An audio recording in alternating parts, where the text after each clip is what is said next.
हालात चाहे जैसे भी हों, क्या हालात चाहे जैसे भी हों, धड़कनों में नशा जीत का होना चाहिए। क्या दोस्तों, हालात चाहे जैसे भी हों, धड़कनों में नशा जीत का होना चाहिए। अगर तुम्हारी धड़कनों में नशा जीत का है ना दोस्तों, तो स्वागत है आपका हमारे YouTube channel agriculture research GMB में। हम आपको बताएंगे कुछ अरहर के कुछ महत्वपूर्ण क्वेश्चन जो हमेशा यूपी कैडेट में पूछे गए हैं। चलो स्टार्ट करते हैं दोस्तों। जैसे कि आपको बेसिक पता होगा, अरहर का बॉटल नेम क्या होता है दोस्तों? अरहर अरहर का बॉटल नेम क्या होता है? अरहर का बॉटल नेम क्या होता है? केजनेस कजान। केजनस केजान होता है। केजनस केजान होता है। अरहर का वर्ड का नेम केजनस केजान। इसका कुल क्या होता है दोस्तों, बताइए कमेंट में। इसका कुल फेबेसी फेबेसी इसका कुल होता है दोस्तों, है ना। और इसका गुणसूत्र संख्या कितनी होती है? गुणसूत्र संख्या पूछी जाती है, इसमें गुणसूत्र संख्या कितनी होती है? गुणसूत्र कितनी होती है? 2n/22 होती है। 2n क्या है दोस्तों? इसका उत्पत्ति स्थान भारत या अफ्रीका है? क्या है? भारत या अफ्रीका है? अफ्रीका है। अच्छा, तो ये अफ्रीका और किसका किसका है उत्पत्ति स्थान दोस्तों? अफ्रीका और किसका किसका उत्पत्ति स्थान कमेंट में जरूर लिखिए दोस्तों। अच्छा, उपनाम क्या? अरहर के उपनाम क्या है? अरहर के उपनाम क्या है दोस्तों? अरहर के जनपी क्या है? रेड ग्राम और पिजन पी। इसे रेड ग्राम और पिजन भी कहते हैं दोस्तों। अच्छा, और बताइए, विश्व में सबसे ज्यादा अरहर कहाँ पे होता है दोस्तों? विश्व में सबसे ज्यादा अरहर कहाँ होता है दोस्तों? प्रोडक्शन भारत में होता है। भारत में होता है। भारत में कहाँ पे होता है दोस्तों? भारत में कहाँ होता है? भारत में कहाँ होता है? यूपी में होता है। कहाँ होता है? यूपी में होता है। प्रकार का अंकुरण होता है, कभी कभी आ जाता है अंकुरण कैसा होता है? अधोभूमिक होता है। क्या होता है? अधोभूमिक अंकुरण होता है।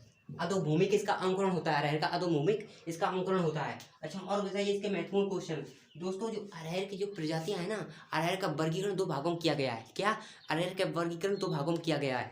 आइए बताते हैं हम आपको। एक है केजस, एक क्या है? एक है केजस केजान बैकलाइनर। क्या है दोस्तों? एक वर्गीकरण, इसका वर्गीकरण क्या है? केजनस केजान वैरायटी। केजनस केजान वैरायटी क्या है दोस्तों? बाइकाइलर। क्या है? बाइकाइलर। केजनस केजान वैरायटी बाइकाइलर है दोस्तों। इसकी शाखाएं जो है ना, इसकी शाखाएं अधिक होती हैं। क्या है? इसकी शाखाएं अधिक होती हैं। इसकी शाखाएं जो है ना, इसकी शाखाएं अधिक होती हैं। एक है केजनस केजान वैरायटी, एक है केजनस केजान वैरायटी। क्या है दोस्तों? फ्लेक्स। एक केजस कैरन वैरायटी फ्लेक्स है। इसकी शाखाएं जो है, इसकी कम होती हैं। क्या है? इसकी शाखाएं ये देर से पकने वाली है। क्या है? ये देर से पकने वाली है। और इसमें होता है ना, पौध में, इसमें एक पौध में बीज होता है, 4 से 5 होता है। पौध में बीज 4 से 5 होता है। क्या दोस्तों? एक पौधे में बीज होता है, 4 से 5 होता है। और ये दोस्तों जल्दी पकने वाली। क्या है? ये जल्दी पकने वाली है। इसमें एक पौधे में होता है, पौध में बीज कितना होता है दोस्तों? पौध में बीज होता है 3 से 4। क्या होता है? पौध में बीज होता है 3 से 4। इसमें पौध में एक भी पौध कैसा है? अरहर में पुष्प, अरहर का पुष्प कैसा है? द्विलिंगी है। कैसा है? द्विलिंगी है। अरहर का पुष्प कैसा है? द्विलिंगी है। अरहर का पुष्प है दोस्तों द्विलिंगी। इसका अरहर का पुष्प है। दलहनी फसलों में दोस्तों, अरहर का कौन सा स्थान है दोस्तों? दलहनी फसलों में अरहर का स्थान दूसरा है। क्या है? दूसरा है दोस्तों। अरहर का दलहनी फसलों में उगाई जाने वाली अरहर का दूसरा स्थान है। प्रथम किसका है दोस्तों? प्रथम किसका है? चना का है दोस्तों। ठीक है। चने में गुणसूत्र संख्या कितनी होती है? 14 है। काबुली चने में कितनी होती है दोस्तों? 16 होती है काबुली चने में गुणसूत्र संख्या। उसके बाद में आगे बढ़ते हैं। इसमें बीज दर कितनी होती है दोस्तों? बीज दर 12 से 15 किलोग्राम होती है। क्या होती है? प्रति हेक्टेयर। और दोस्तों इसमें प्रोटीन कितनी होती है? दोस्तों कमेंट में लिखिए। इसमें प्रोटीन बहुत मोस्ट क्वेश्चन है। इसमें प्रोटीन कितनी होती है? 22% इसमें प्रोटीन होती है। ठीक। अगैती प्रजातियां दोस्तों, अगैती प्रजातियां आप लिखिए। अगैती प्रजातियां कौन कौन सी होती हैं? अगैती प्रजातियां होती है दोस्तों, एक होती है प्रभात। क्या है दोस्तों? एक है प्रभात। एक प्रभात है दोस्तों। अगैती प्रजातियां एक प्रभात है, लिखिए नोट। UPAS 120 है दोस्तों, ठीक है। एक लक्ष्मी है, क्या है? एक लक्ष्मी है दोस्तों, एक लक्ष्मी है, एक मुक्ता है, और एक कौन है दोस्तों? एक बसंत है, ठीक। एक है PADT 16 है, क्या है?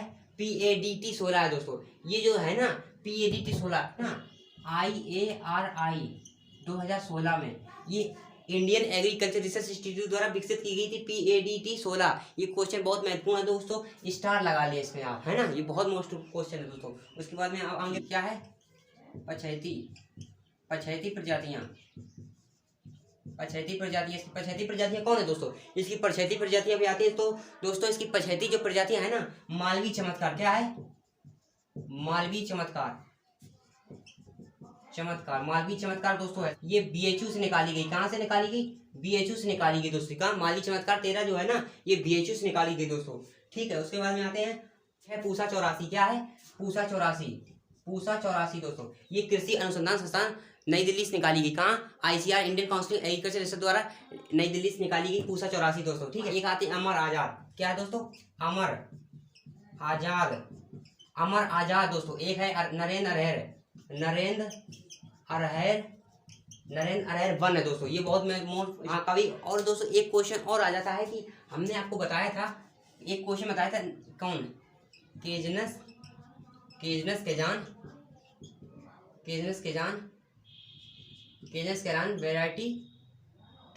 वैरायटी वाई कलर, क्या है?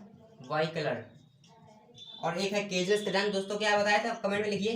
केजनस केजान वैरायटी फिलिप्स। ये है दोस्तों केजस कजान वैरायटी वाई कलर, एक है केजस कजान वैरायटी फिलिप्स दोस्तों। कभी कभी आ जाता है कि ये वैरायटी कैसी है दोस्तों। ये जो है ना, ये बहुवर्षीय है, क्या है? ये बहुवर्षीय दोस्तों। कभी कभी आ जाता है इनमें से बहुवर्षीय कौन है दोस्तों? ये जो केजस कजान वैरायटी वाई कलर है ना, ये बहुवर्षीय है। और ये दोस्तों है ना, ये एक वर्षीय है, क्या है? एक वर्षीय है, ठीक दोस्तों। केजस कजान वैरायटी फ्लेक्स जो है ना, ये एक वर्षीय दोस्तों। यूपी कैडेट के बहुत महत्वपूर्ण क्वेश्चन है ये अरहर की प्रथम संकर किस्म कौन है? अरहर की प्रथम संकर किस्म कौन है दोस्तों? कब? ICPH 8।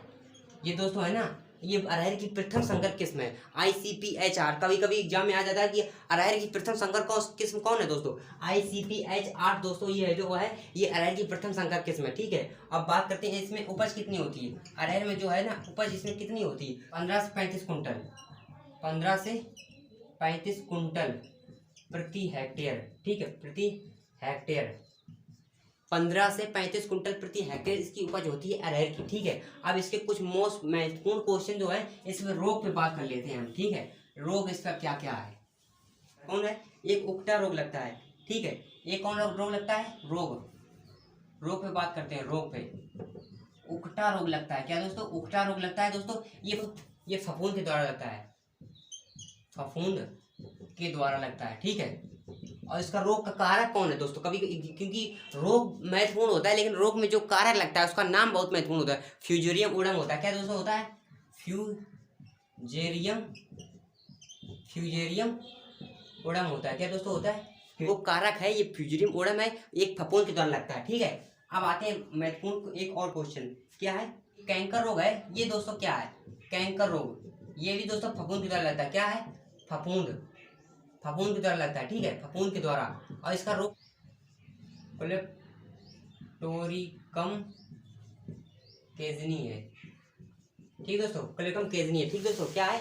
क्लेप्टोरिकम केजनी है दोस्तों। क्लेप्टोरिकम केजनी है इसका रोग कारक, ठीक दोस्तों। उसके बाद में अन्न रोग जो है, ये तना सड़न रोग है, तना सड़न, ठीक दोस्तों। तना सड़न रोग है, ये भी एक फफूंद के द्वारा लगता है, ठीक है। ये भी एक फफूंद के द्वारा लगता है, बहुत मोस्ट इंपॉर्टेंट रोग है तना सड़न रोग। ये भी एक फफूंद के द्वारा लगता है, ठीक है दोस्तों। उसके बाद में आगे बढ़ते हैं।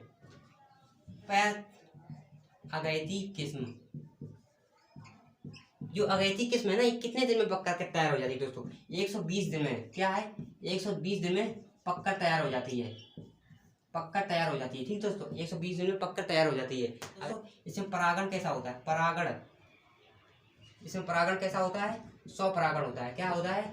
स्वपरागण होता है। ठीक दोस्तों, स्वपरागण होता है। इसमें सेल पॉलिनेशन होता है, स्वपरागण होता है दोस्तों। इसमें परागण कैसा होना चाहिए दोस्तों? अंकुरण। अंकुरण की वृद्धि के लिए तापमान कितना होना चाहिए? अच्छा कमेंट में लिखिए।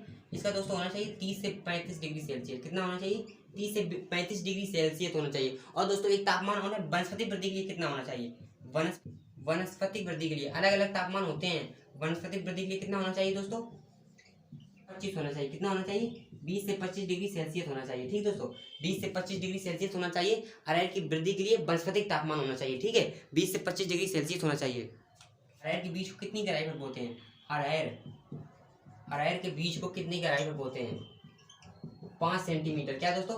अरहर के बीज को 5 सेंटीमीटर गहराई पर बोते हैं। अरहर के बीज को कितनी गहराई पर बोते हैं? 5 सेंटीमीटर अरहर के बीज को। के लिए जलवायु कैसी होती है दोस्तों? वनस्पति वृद्धि के लिए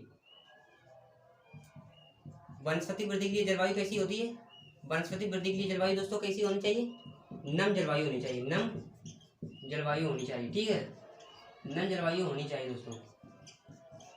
ठीक है दोस्तों, इसकी अरहर की वनस्पति वृद्धि के लिए जलवायु कैसी होनी चाहिए? नम जलवायु होनी चाहिए। ये दोस्तों आपके रहे अरहर के कुछ महत्वपूर्ण क्वेश्चन ऑब्जेक्टिव के हिसाब से जो हमेशा यूपी के एग्जाम में पूछे गए दोस्तों। ठीक है, मिलते हैं इसी के साथ। चने की खेती पढ़ाएंगे हम आपको कल। ओके, मिलते हैं नेक्स्ट क्लास में। तब तक के लिए दोस्तों जय हिंद।